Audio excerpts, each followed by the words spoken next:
Hello बच्चों, एक और इंग्लिश की क्लास, एक और इंग्लिश का कॉन्सेप्ट ग्रामर का प्रेपोजिशन। क्या है प्रेपोजिशंस? प्रेपोजिशंस हमें हेल्प करते हैं एक रिश्ते को समझने में जो वर्ड्स का एक सेंटेंस में होता है।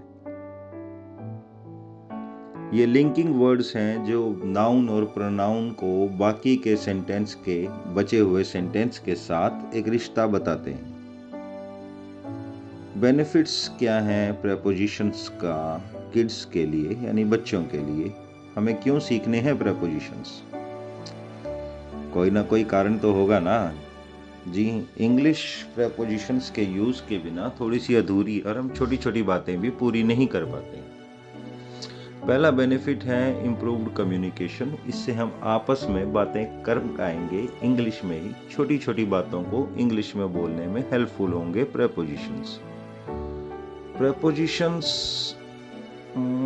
काफ़ी ट्रिकी है सीखने, लेकिन जब हम इनको समझेंगे तो हम जान पाएंगे कि हम अपनी बातों को एक नया अर्थ, एक नया मीनिंग दे पा रहे हैं, जिससे हमारी लैंग्वेज सुधर रही है। इससे बच्चे अपनी बातों को बेहतर ढंग से एक दूसरे को समझा पाएंगे और काफ़ी ज़्यादा क्लियरली कह पाएंगे। एक अच्छी लैंग्वेज को बोलने के लिए, समझाने के लिए प्रेपोजिशंस काफ़ी हेल्पफुल रहेंगे। ये हमारी वोकैबुलरी को भी बढ़ाएंगे। हम नए नए वर्ड्स को इनके साथ लिंक करके अपनी बातों में यूज़ कर पाएंगे। जब हम प्रेपोजिशंस को समझ जाएंगे तो हम नए वर्ड्स और नई बातों का प्रयोग कर पाएंगे, जिससे हमारी लैंग्वेज में काफ़ी ज़्यादा सुधार होगा। अब ये सीखने के बाद हमारी डेली कन्वर्सेशन, मतलब डेली आपस की बातचीत में भी काफ़ी ज़्यादा बदलाव आएगा और इंग्लिश सीखने में हमें बहुत ज़्यादा हेल्प मिलेगी।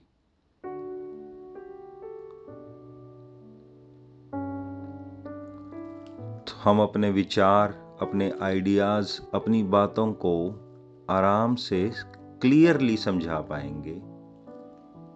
एक बार थोड़ा सा प्रेपोजिशन पर जब हमारी पकड़ बन जाएगी तो हम ऐसे ऐसे वर्ड्स के साथ इनको लिंक कर पाएंगे, जिससे हम अपने आप में बहुत ज़्यादा बदलाव महसूस करेंगे। अब करते हैं किसी सेंटेंस में प्रेपोजिशंस की पहचान क्या है। अब कुछ सेंटेंस हम पढ़ेंगे जो हमें बताएंगे कि यहाँ पर प्रेपोजिशंस ने क्या बदलाव किया है और इस लाइन को कैसे पूरा किया या इस सेंटेंस को कैसे पूरा किया, जिसके बाद हम समझ पाएंगे कि इसके बिना हम इसका अर्थ समझ ही नहीं पाते। तो ये हैं कुछ examples. He sat on the chair. On यहाँ पर प्रेपोजिशन है। इस ऑन के बिना हम इस लाइन का अर्थ पूरा ही नहीं कर पाते। ऑन मतलब ऊपर, वो चेयर के ऊपर बैठा। I live near my school. मैं अपने स्कूल के पास रहता हूँ। नियर प्रेपोजिशन वर्ड है। The poor boy took shelter under the tree. एक गरीब बच्चे ने पेड़ के नीचे अपना घर बनाया। अंडर जो था वो एक प्रेपोजिशन वर्ड था। Divide the candies between the children. Between मतलब बीच में, कैंडीज को बच्चों में बांट दिया। बिटवीन एक प्रेपोजिशन वर्ड था। The old lady lies in bed all day. In जो है यहाँ पर प्रेपोजिशन वर्ड है। He rowed across the river. अब हम पढ़ेंगे पहले प्रेपोजिशंस जो हमें किसी जगह के बारे में जानकारी देते हैं, यानी prepositions of place. The glass is in the kitchen. Glass कहाँ पर है ये हमें बताया इन वर्ड ने। इन जो एक प्रेपोजिशन वर्ड है, किचन में है। The boy is looking at the stars. यहाँ पर एट एक प्रेपोजिशन वर्ड है जिसने हमें बताया कि बच्चा सितारों को देख रहा है। The book is on the table. Book कहाँ पर है? ऑन। ऑन मतलब ऊपर, तो ऑन शब्द यहाँ पर प्रेपोजिशन है। ये सब हमें जगह बता रहे हैं, इसलिए इन्हें कहते हैं prepositions of place. The cat is hiding under the table. Under यहाँ पर प्रेपोजिशन वर्ड है जिसने हमें फिर कैट की जगह बताई। The boy is hiding behind that tree. बच्चा उस पेड़ के पीछे छिपा है। बिहाइंड यहाँ पर प्रेपोजिशन वर्ड है। Leave some space between the chairs. Chairs के बीच में थोड़ा स्पेस छोड़ना है। बिटवीन यहाँ पर प्रेपोजिशन वर्ड है। अब है प्रेपोजिशंस ऑफ मूवमेंट, मतलब क्या हलचल हुई है उसके बारे में भी प्रेपोजिशंस बताते हैं। I am going to the market. मैं मार्केट जा रहा हूँ। इसमें मेरी मूवमेंट दिखाई गई है और ये भी हमें प्रेपोजिशन वर्ड्स ने बताया। He was walking towards the train with a bag in his hand. यहाँ पे दो preposition words है, towards and in. Put the fruits into the fridge. Into यहाँ पर preposition word है.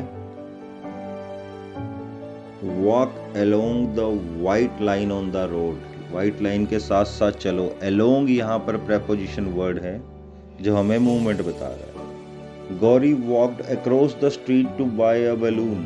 अक्रॉस यहाँ पर प्रेपोजिशन वर्ड है जो बता रहा है हमें गौरी की movement. I choose to walk through the subway. मैंने सबवे में से होकर चलना चूज किया, जो थ्रू वर्ड यहाँ पर प्रेपोजिशन वर्ड था। अब है प्रेपोजिशंस ऑफ टाइम जो हमें टाइम के बारे में बताते हैं, यही preposition words. I'll visit the library before lunch. Before यहाँ पर preposition word है जो लंच से पहले की बात की गई है, ये हमें समय बता रहा है। We are going to a movie after dinner. After फिर से एक preposition word है जो हमें बता रहा है हम मूवी कब जाएंगे, डिनर के बाद। I feel asleep during the ceremony. मैं सेरेमनी के दौरान सो गया, या फिर फोटो में है तो सो गई। ड्यूरिंग यहाँ पर preposition word है। मैरी रिटायर्ड इन अक्टूबर। इन यहाँ पर प्रेपोजिशन है जो हमें टाइम भी बता रहा है।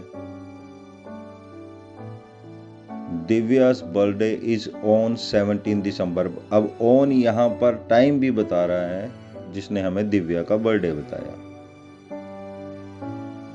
Let's meet at dinner time for dessert. At एक प्रेपोजिशन वर्ड है जो हमें टाइम बता रहा है। ये कुछ प्रेपोजिशंस हैं आपके सामने जिन्हें आप देख सकते हैं। फिर से वीडियो को करना लाइक, सब्सक्राइब या कमेंट, जो भी आपको ठीक लगे। ये एक छोटी सी वर्कशीट है जिसको आप सॉल्व करके क्लास में दिखा सकते हैं, या फिर 1 2 3 करके इसके आंसर्स फिर से कमेंट्स में लिख सकते हैं। और वीडियो को अपने दोस्तों तक पहुंचाने के लिए इसको शेयर करते रहिए। फिर मिलेंगे अगली क्लास में एक और इंग्लिश का कॉन्सेप्ट लेके। तब तक के लिए बाय, थैंक यू।